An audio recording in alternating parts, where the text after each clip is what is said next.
Hey everyone, I just did over 200k on MEW, so I really want to show you guys this game, and I thought, why not take this opportunity to talk to you guys more about the changes that came to Unite, my updated MEW build, and also things I'm still working on MEW to bring it to the next level.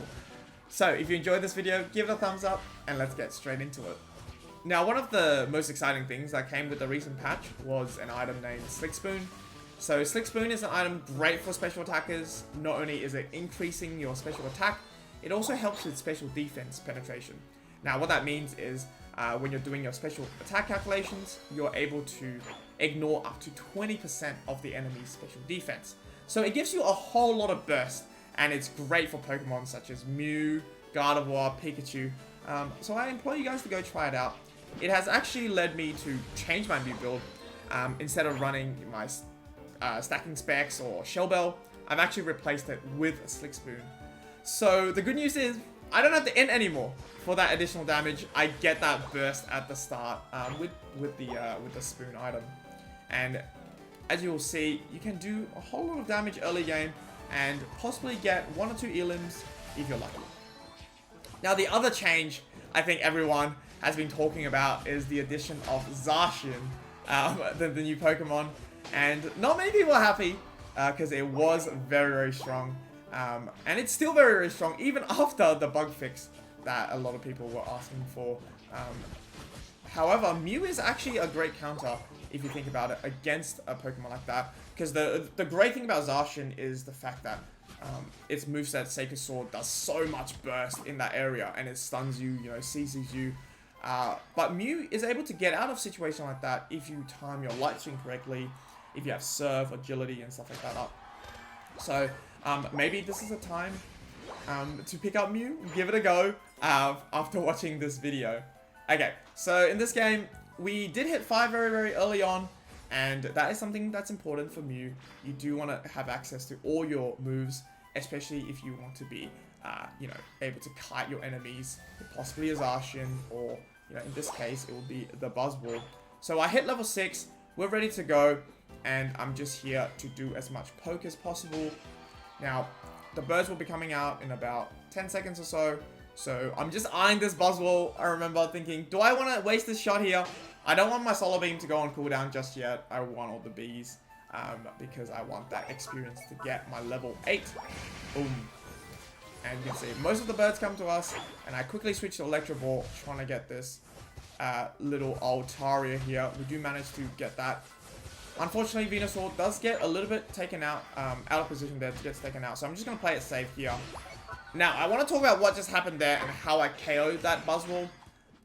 Something I'm constantly conscious of working on with Mew is to try to take advantage of my boosted attack and using it just before my actual burst move, because this will add to the burst of that I can output in like a second. If you have your boosted ready, proc your boosted first before you use your move, because that way you won't waste time on doing that damage, because your booster will be traveling as your, Electro Ball or Solar Beam is going to hit the enemy. And in that scenario, it did manage to kill the Buzzwole here.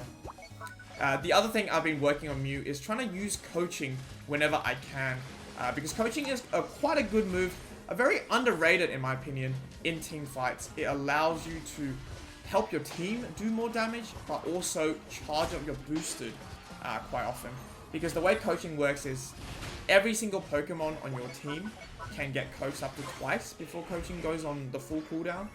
If not, it gets a massive cooldown reduction, and so that you're able to proc it more and more. And on Mew, every single time you use a move, you do get an additional attack towards your boosted.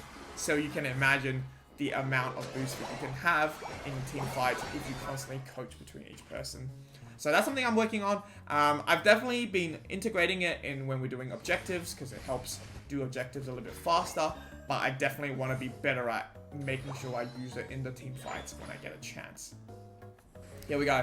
They have a T-Tar, and they just united here with a Tyrannical Rampage.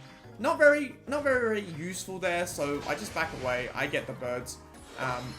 Something about Mew as well, I think a good tip for the people that just started picking up Mew is the fact that it's not that easy to actually gain levels if you don't hit your shots. Because if you don't kill or aren't participating in the fight, you're going to be level locked, and that's something you don't want to have on Mew at all. You do want to have a little bit of a level lead so you do that massive damage. Now, this is an awesome clip here. I had a really good Trevenant on my team, and they managed to CC the team, and you can see I am just letting my solar beams over and over, and we just get an instant KO streak of 3. It is so satisfying to hit solar beams. And for those that don't know, on Solar Beam Plus, every single enemy you hit with Solar Beam reduces your cooldown by, like, I think 0.7 seconds. So you can see I fired off 3 within, like, oh my god, there's another one. I love Solar Beam, by the way. It is one of the most satisfying moves to use. And here I go, I switch to Electro Ball here. I've got my booster here, look at this. I'm charging it up, making sure I use it before my move to get that insane burst. This is going to be a rather tough fight over here because they are still quite alive. I think T-Tug might have united again. Okay, I get really arrogant here. I wanted the T-Tug kill, but the leech life on the buzzer will take me out, and I do int there, so I do die over here. But that's my only death the entire game, and I think that's something that contributed to the high damage. Because if you're going to be still alive, you're going to be in the fight, you're going to be constantly able to do poke damage from the back. Alright, we get Registeel. Things are looking good. 3 minutes to go. And we're just looking at taking out as much farm on their side as possible to starve them out of the farm. I think our Comfy unites here. We're going to quickly try to kill them here. Cool. There's 1 minute remaining. Our Tremlin goes in, so I'm just trying to back it up. This is not the best push scenario, but I was like, you know what? If you're in here, I gotta somehow help you try to get out. So I'm just on the back line. You can see Trevenant doing a fantastic job of zoning the team, giving me free setups for my Solar Beam. And it is just the damage farm kind of tech right now. Look at the huge Solar Beam hitting all 5 members here. I'm getting that reset for days. Look at that. Another one. And then another one. Just, oh, firing off. It is so cool. And we do, yeah, it's a team wipe. There's 20 seconds left. Although they have pad, we definitely managed to break the bottom base here, and then we head to mid.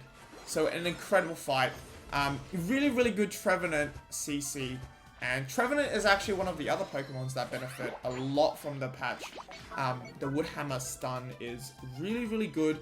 The CC was buffed in the patch, and so that the time that the enemies get stunned, you can do a lot of damage if you're on the back line. Alright, so Rayquaza is out.